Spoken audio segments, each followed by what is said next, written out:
Magandang araw po sa ating lahat mga ka-farmers sa Luzon, Visayas and Mindanao. Nandito po tayo sa NB Mini Farm. Nagbuhat po ako ng mga bato para gawing upuan. So ito ang mga bato na kukuha natin. So ang tawag po nito ay upo ang pinaghalong bato at simento. So ito ang mga bato mga ka-farmers ating gagawin po natin dito ay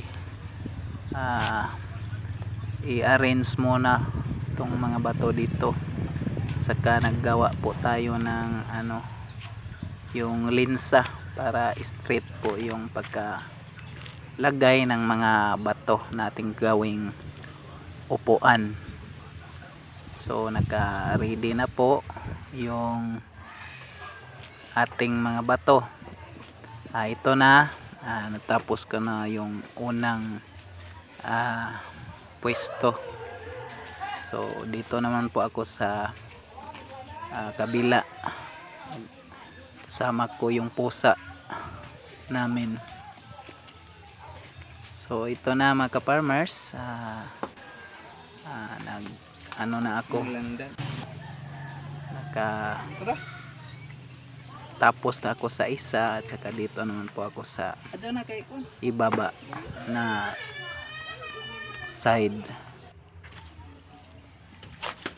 So magandang tignan po ang ating ginagawa kasi naka-forma na. Ang kulang na lang po dito ay ang paglagay ng simento. Kaya step by step po ang ating ginagawa para maganda ang forma na ating ginagawa na upo ang bato na pinaghalong simento.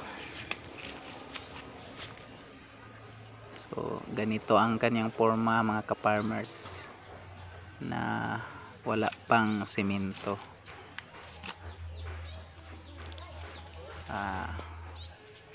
Ang susunod na po dito ay ang paglalagay na lang po ng simento.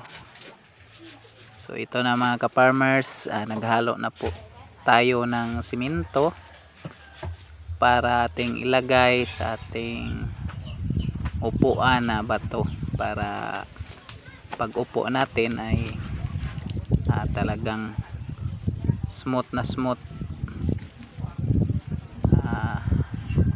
Ito na mga ka-farmers, nakapaglagay na po ako ng simento. Ako lang po yung nagtrabaho kasi maliit na lang po ito, kaya ako na lang ang trabaho dahil sobrang mahal ang labor ngayon, kaya nakapag ako desisyon na ako na lang ang magtrabaho para makatipid naman, at kaya ko naman na trabahoin na mag-isa. So ito na mga ka-farmers, nagsimula na po tayong mag flooring sa ating upuan.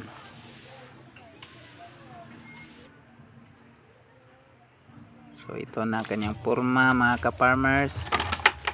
Hindi pa po ito finish, mayroon pa po akong gagawing pang pahamis o pang smooth. Maglagay pa po ako ng lubid para straight yung ang gawa ng ating upuan. Kaya maglagay po ako ng linsa sa ating final dito sa ating ginagawang upuan.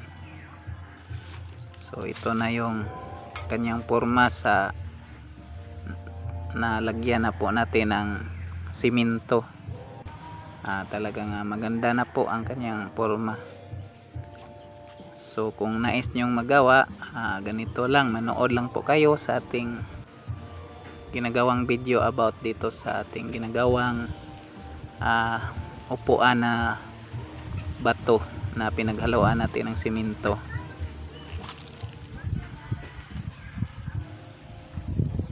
So ito na mga ka-farmers, pwede na po itong upuan pagkatapos. So ito na mga ka-farmers, yung video natin ay ating lang, yung i-cut at saka i-post kasi ako lang mag-isa at mahirap talaga mag video na mag-isa lang po tayo. Tapos na rin nakapag ako, hugas na lang po ako ng aking mga gamit sa pagtatrabaho sa ating ginagawa. So ganda na tignan kasi straight na po yung ating pagtrabaho, yung nalagyan po natin ng yung linsa.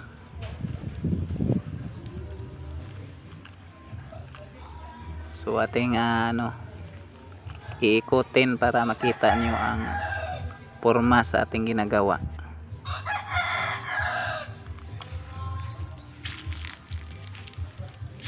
So makapag-relax na po ako mga farmers tuwing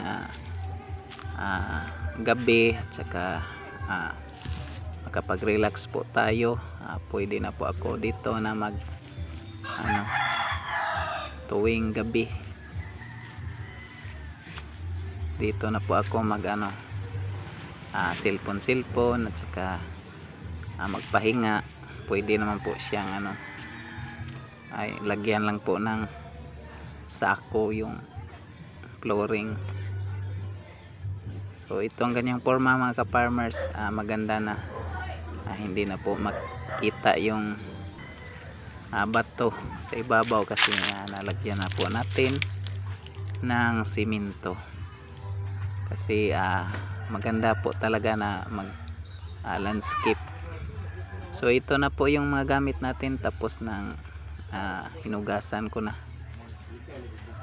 Talagang na masaya po ako, maganda po ang aking feelings na natapos na rin sa wakas ang ating ginagawa. At talagang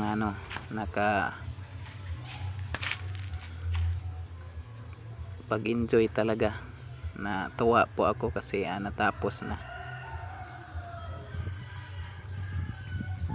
So hanggang dito na lang po tayo mga ka-farmers. Salamat po sa inyong lahat sa nagsuporta sa aking mga video at saka sa lahat ng mga bagong nag-subscribe sa ating channel. Thank you po sa inyong lahat, sa inyong palaging pagsuporta sa aking channel sa NB Mini Farm. Thank you and God bless sa inyong lahat.